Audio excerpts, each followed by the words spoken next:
Il-klabb tal-Isla wieħed mill-klabb żewlenin fir-regatta u għaldaqstant l-edizzjoni tal-ħadd li ġej mhux se tkun eċċezzjoni biex dan il-klabb jipprova jikseb l-onuri. Id-distrett tal-Isla rebaħ ir-regatta ta' jum il-Vitorja għal rekord ta' 23 darba, iżda l-aħħar darba li x-Shield marret l-Isla kien fl-2012. Fl-aħħar snin, il-klabb tal-Isla kellu nixfa ta' suċċessi, iżda f'dawn l-aħħar xhur jidher li kien hemm bidla pożittiva, hekk kif anke rritornat bħala President Charmaine Ġerada, l-istess persuna li servit fil-kariga meta l-Isla ddominat ir-regatta kemm ta' Marzu kif ukoll ta' Settembru bejn l-2009 u l-2012.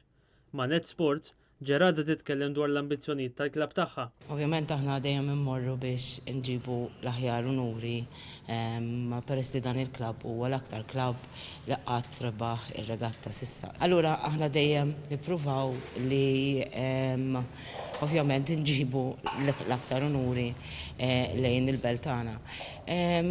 Daw l-aħħar 7 snin ma kienx daqshekk faċli, però bdejna bil-mod il-mod. Marzu li għadda għamilna pass, fl-Under 18 li saret f'Lulju fir-regatta tal-Under 18 erbaħni aħna rġajna u issa naraw x'riżultati.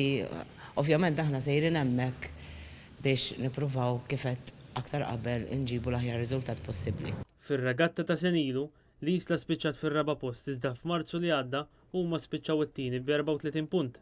F'din l-edizzjoni, id-distrett tal-Isla se jieħu sehem fit-tlielaq kollha fejn ispikka r-ritorn ta' Gilmore Zammit li se jkun qed jaqdef fil-fregatina.